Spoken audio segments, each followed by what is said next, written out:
सभी को यथोचित अभिवादन। आज हम लोग फिराक गोरखपुरी के बारे में जानकारी प्राप्त करेंगे। इनका मूल नाम रघुपति सहाय था। इनका जन्म 28 अगस्त सन 1896 ईस्वी में गोरखपुर में हुआ। इनकी शिक्षा की शुरुआत रामकृष्ण की कहानियों से हुई। बाद की शिक्षा इन्होंने अरबी, फारसी और अंग्रेजी में प्राप्त की। 1917 ईस्वी में इनका चयन डिप्टी कलेक्टर के पद पर हुआ, लेकिन सन 1918 ईस्वी में इन्होंने वह पद त्याग दिया क्योंकि इन्होंने स्वाधीनता संग्राम में योगदान दिया था।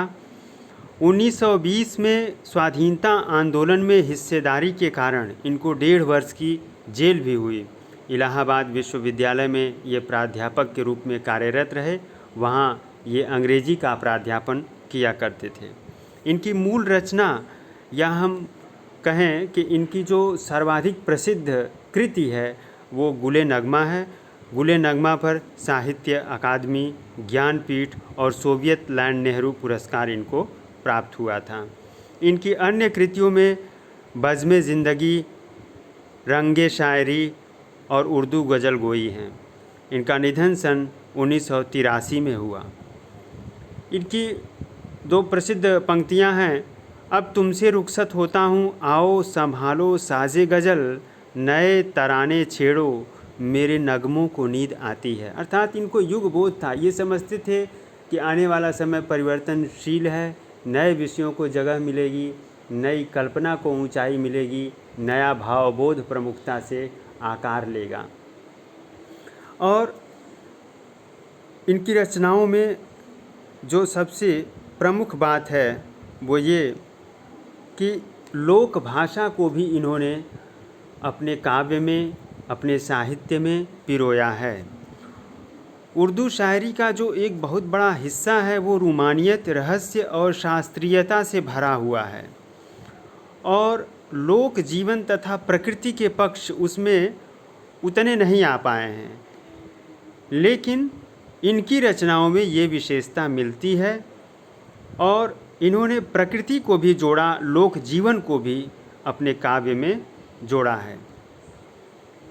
फिराक ने जो परंपरागत भावबोध था और शब्द भंडार था उसका उपयोग तो किया, लेकिन उसमें नई भाषा को भी पिरोने का काम किया है, नए विषयों को भी जोड़ा है।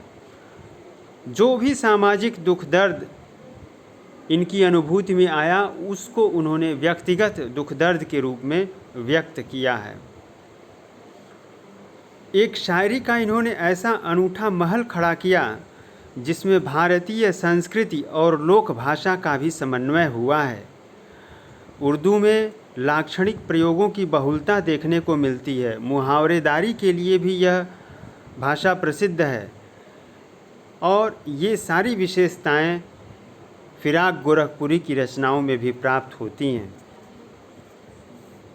फिराक गोरखपुरी की रचनाओं का जब अध्ययन किया जाता है तो ऐसा लगता है जैसे प्रकृति, मौसम और भौतिक जगत के सौंदर्य को इन्होंने शायरी का विषय बनाया है, और ये दिखाने की कोशिश की है कि जिसे हम दिव्यता कहते हैं वो भौतिकता से अलग चीज़ नहीं होती है, बल्कि उसी में समाहित होती है, और उसी रूप में उसको देखना चाहिए।